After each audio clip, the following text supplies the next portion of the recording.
Hi, welcome to How to RPG. My name is Fred Weller, and today I want to talk about how do you go about actually creating a villain lair. The secrets. What are the secrets to making your awesome villain lair for your adventure, for your role-playing game, for your Dungeons and Dragons campaign, whatever it might be. And there are in fact a couple of very important factors, and surprisingly, if you look on the internet, you won't find much of that at all. In fact, you'll find very little. So here are the things, very quickly, that I would suggest that you do. These are key elements that all awesome villain lairs tend to have, and that is, the villain lair should feel menacing. It should have a feeling of being menacing, and one of the ways to do that is to have the villain lair be large, enormous, even colossal in scale. The bigger you can make it, the more menacing and frightening and impressive it is. Actually, in an extravagant or a luxurious lair indicates that the villain has all the resources they need to achieve anything that they could want to actually see forced upon the world. Whatever their master plan, they can achieve it. They have the resources. Although a lair should always have a normal function to it, it might be a living space, it might be a space station, it might have a normal function. There will always be an unusual function for the mastermind's lair, something that you were not expecting. Now, the complexity of your lair for your villain shows the inner workings of the villain's mind, like how they think. It also indicates that they have left nothing to chance. Everything has been accounted for.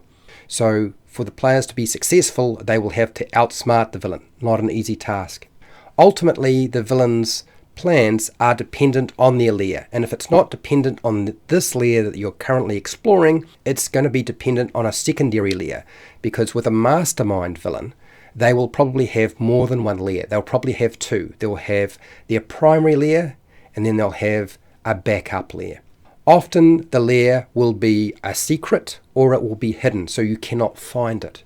But if the lair is not hidden, it will be difficult to reach by travelling to it, whether that's because you have to fly there, travel by water, whatever it might be. So there's always going to be a barrier. It's almost like some sort of moat. It's either a secret or difficult to reach. Now, the security around a lair is going to be extremely high. Why is that? Because the villain knows that they are vulnerable and they need to have high security to protect themselves, even if somebody discovers the secret to their lair, where it is, and the fact that it was hidden. They know that there's always that possibility, so they plan for these things. And it's always possible somebody will find a way to reach them, even if it is difficult to reach their lair. So high security is important. Now, one of the funny things about a lair for a villain is there's usually some ridiculous feature in the lair. It could be a chamber or a room or some sort of space within it that has some sort of very sick entertainment purpose for the villain. It might be feeding people to sharks. It might be playing some sort of arcane game that gives you electric shocks. It could be all sorts of things. But there's something kind of twisted about this location.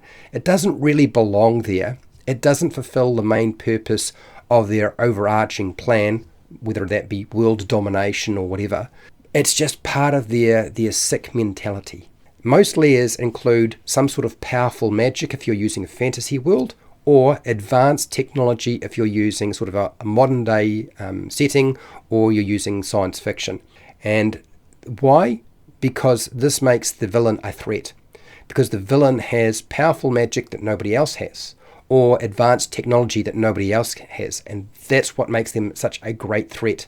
They don't just have all the resources, they also have the knowledge that nobody else does. This also means that the villain's lair is ripe for a player character to blow it up, destroy it, and by doing so, often that will shut down any plans the villain has. Now, why do we build a villain lair like this? Because, by inspiration, I would say that James Bond villain lairs are by far some of the best villain lairs out there. Now, if you've watched any of the movies, I don't mean reading the books, but the actual movies, because you get to see them, you'll understand the scope of those villain lairs. And they all have these aspects and key features to them. And that is my advice, is like, if you want the secret of it, is study James Bond movies. You'll get a lot of various ideas, things that will really work for you.